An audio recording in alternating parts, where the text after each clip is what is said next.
He emerges from the shadows, a beacon in the darkness, a charismatic leader promising unity and prosperity.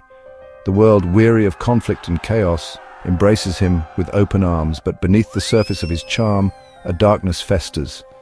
The Antichrist, a master of deception, has arrived. His words drip with honeyed promises, soothing the fears of the masses. He speaks of peace, of an end to hunger and poverty. He offers solutions that seem impossible, yet his conviction is intoxicating. The world, desperate for hope, clings to his every word. Like a wolf in sheep's clothing, he conceals his true intentions.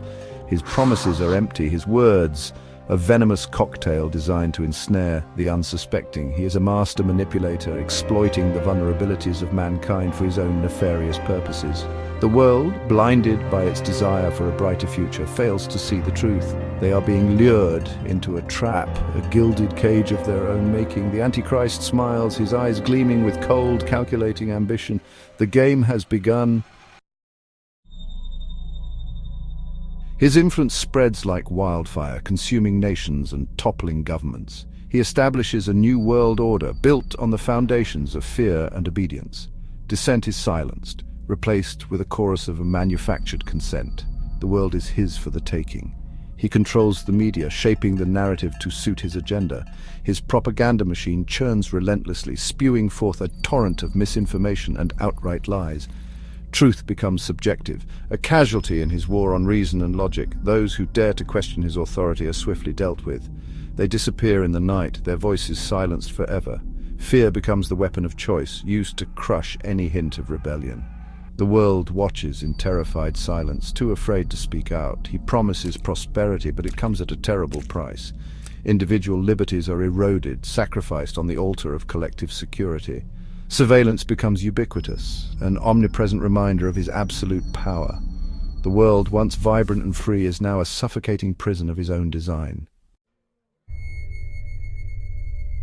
Despite the pervasive atmosphere of fear, pockets of resistance remain. They fight for freedom, for truth, for the very soul of humanity. But the Antichrist, ever vigilant, moves to crush them beneath his iron heel. He will tolerate no dissent, no challenge to his rule. His forces, fueled by fanaticism and blind obedience, sweep across the globe.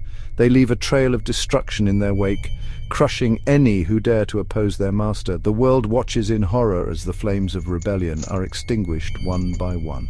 He employs technology as a weapon, using it to track, monitor, and control the populace. Biometric scanners, facial recognition software, and artificial intelligence become tools of oppression in his hands. Privacy becomes a distant memory, a relic of a bygone era. The world descends into a dystopian nightmare ruled by fear and paranoia. Those who remain loyal to the Antichrist live in a state of perpetual anxiety, their every move scrutinized, their every thought monitored. They are prisoners in their own homes, slaves to a system that demands absolute obedience. Behind the facade of peace and prosperity, the Antichrist's true agenda unfolds. His goal is not merely to rule the world, but to corrupt it, to twist it into a grotesque mockery of God's creation. He seeks to extinguish the light of faith, to plunge humanity into an abyss of despair. He promotes hedonism and self-gratification, encouraging mankind to indulge its basest desires. Traditional values are eroded, replaced with a nihilistic worldview that celebrates instant gratification and rejects any notion of morality or accountability. He demands worship, seeking to supplant God in the hearts of men. Statues are erected in his image, and temples are built to celebrate his supposed divinity. Those who refuse to bow down are branded as heretics and enemies of the state. The world, once filled with the beauty of God's creation, becomes a desolate wasteland, reflecting the darkness that has consumed its inhabitants.